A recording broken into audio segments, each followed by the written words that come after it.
Hello everyone, Canon Loa here with another review of Tier 10 vehicles before Balance 2.0. This time with the T-15, I do believe in real life it is called the T-15 Armada, but in Armored Warfare it's called the T-15 Heavy Infantry Fighting Vehicle, or at least I do believe that's what that acronym means. And the T-15 is basically a heavily upgraded version of the Terminator 2 at Tier 9.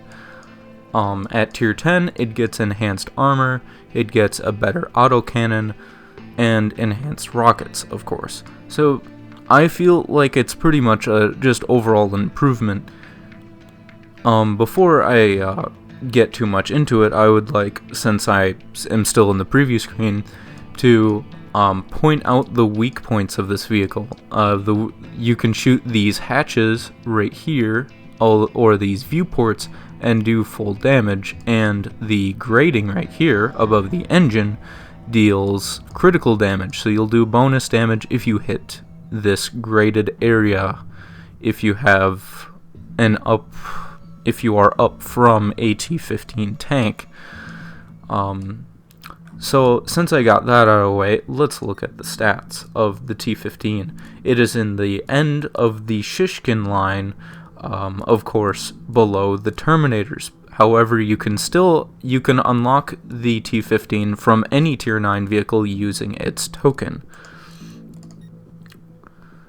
So, overall, the damage per minute of the T-15 is outstanding, like most armored fighting vehicles seem to have with their autocannons, or at least before Balance 2.0 comes out. And its damage per shot is 111, excuse me. And its penetration is 294. Like the SPHINX, it has a decent enough penetration to usually go through the side armor of main battle tanks, as long as you're not hitting its most heavily armored side armor that's near the front of the vehicle, or it's not heavily angled, of course. Its DPM 10,000, which is just like the SPHINX, is amazing. Its reload time is 9 seconds, rate of fire 200 rounds per minute. Well, it's an autocannon, so yeah. Its hit points is 2,900 for an armored fighting vehicle. That is amazing. The SPHINX only had 2,100 base hit points without any equipment, and this tank actually has really good armor. It's actually, for the hull, it is pretty much as good as some of the Tier 10 main battle tanks, which is 420 times 1.85, and its turret is pretty much the weak point, but since it's unmanned, or the weak points I told in the preview screen, since the turret is unmanned, it takes reduced damage before Balance 2.0, which I do believe in Balance 2.0 they changed this so that unmanned turrets get increased armor, but they take in full damage from ammunition. Its max speed for an armored fighting vehicle is actually kind of low at 75.6, so it feels maneuverable, but I do kind of think that its top speed does let it down compared to the SPHINX. The SPHINX has a top speed of 109. That is way better than this top speed, and the acceleration is still good at 3.15, and it will reach its top speed pretty easily. So I do believe that its top speed does kind of let it down, especially if you're actually going to scout with this tank. For the most part, I don't really feel like the Terminator tanks are as good at scouting, of course, compared to the Wolf's armored fighting vehicles in that tech tree. Its hull traverse is 42.2, which is really good. This vehicle also has tracks compared to the SPHINX, so it usually, or at least for me, it feels more comfortable when driving this thing. Its camo rating is 25%. It's not as good as SPHINX, but it's not super terrible. View range also less at 425. Still not too bad, but it's not outstanding. Its its gun depression is actually quite bad at minus 5.5. You actually depress more in the back of the vehicle, surprisingly enough, and that's because of that huge wedged armor. With that angled armor, it pretty much ricochets almost all guns, because it is thick and super well angled there. Its accuracy spread at 0.09 is probably the most accurate that I've seen any autocannon, if I'm not mistaken. Its aiming time is also amazing at 1.7 seconds, and its traverse speed is 60 degrees per second. So for upgrades, the T-15 doesn't really seem to have very many upgrades to it. It has an armor retrofit slot, firepower retrofit slot, increased. Is that even an upgrade? It doesn't.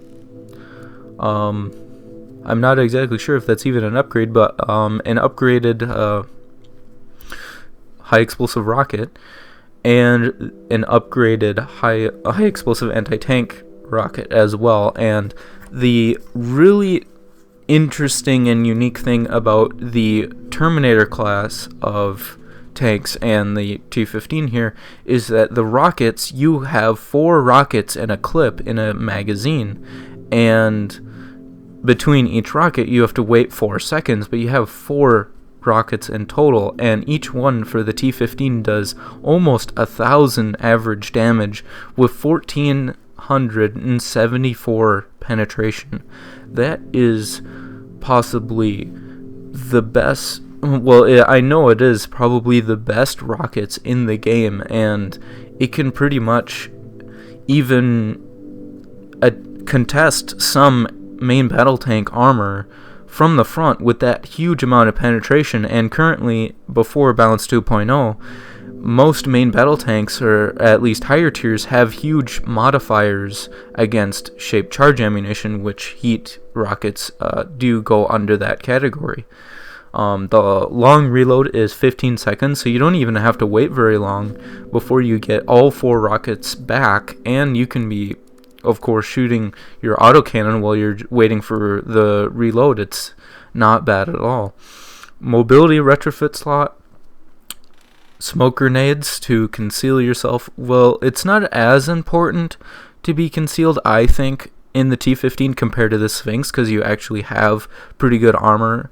So as long as you're not in relatively close range, they shouldn't be able to snipe your weak points as easily as, of course, if you're going on the offensive. Improve fire suppression to just help against tank fires.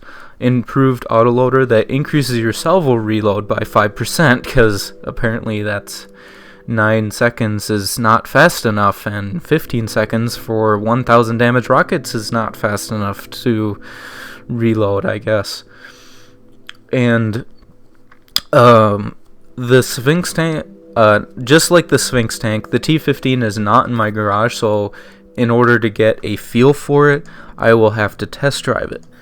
So hopefully that isn't too bad. Of course, I do apologize that I'm not able to actually go into battle with this, but I wanted to at least give some idea of how these tanks are before Balance 2.0, because I do believe that many of these vehicles will be changed pretty dramatically, especially since it sounds like they're going to make autocannons a lot less effective and everything like that. So, and I would like to remind everyone that how this test drive is that this is with the stock values.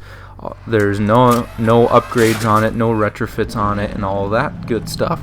So just look how fast this thing can turn for being a tracked vehicle. This is amazing traverse speed there. And the acceleration, it kind of feels, for a scout tank, it does kind of feel a little bit sluggish compared to the SPHINX, but since this tank actually has really good armor, I do believe that it's not bad at all. You can definitely fire faster with this gun compared to the SPHINX as well, since it's not a higher caliber autocannon.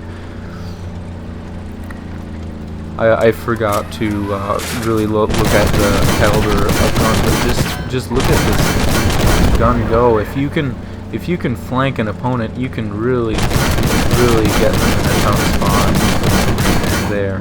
So you can get an idea for the rockets. 1,500 damage. That's not even a critical hit, and of course it hits the tracks.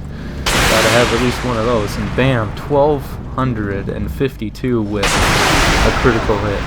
These rockets are really devastating. If you can flank somebody, if you can get all your rockets to penetrate, you can really mess up any main battle tank dramatically.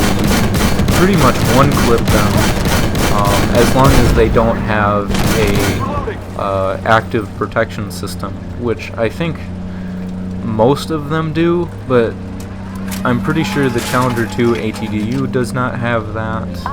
Probably the only one that doesn't have that, honestly, for tier 10. But since you have 4 rockets, just 3 rockets is still amazing damage here.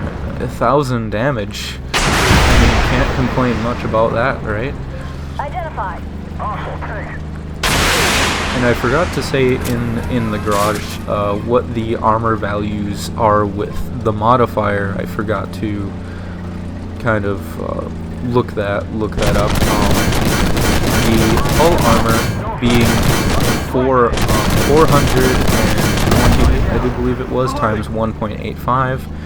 It equates to about over 700 millimeters of effective armor with that huge angling to it. And then the turret has just over 200. So your turret can be easily penetrated by everybody pretty much.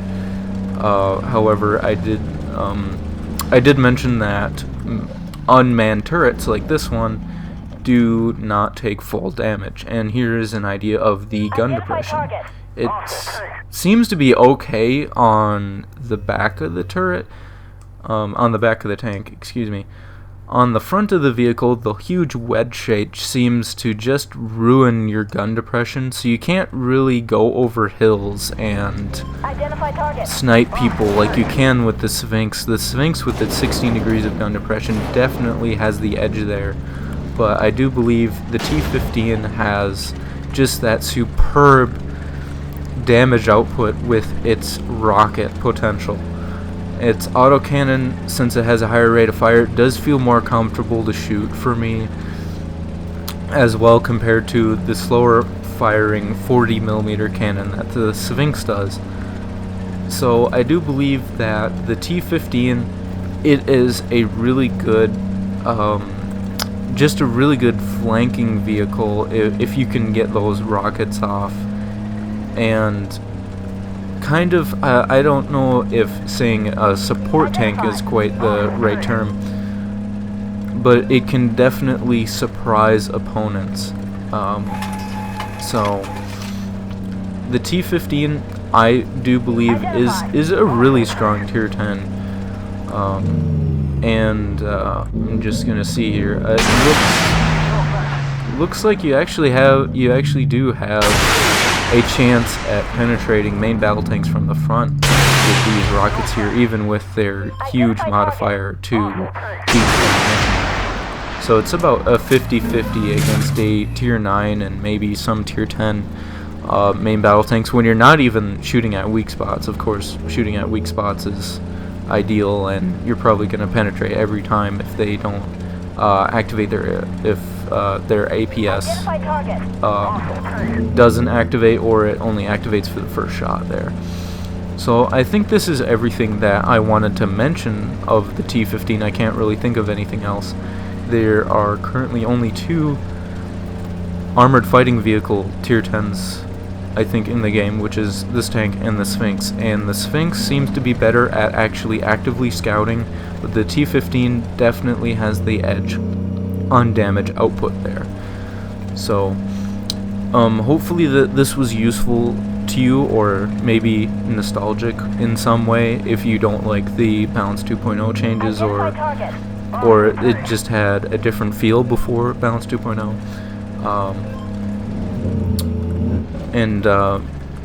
And hopefully you enjoyed it. And have a fantastic day, everybody.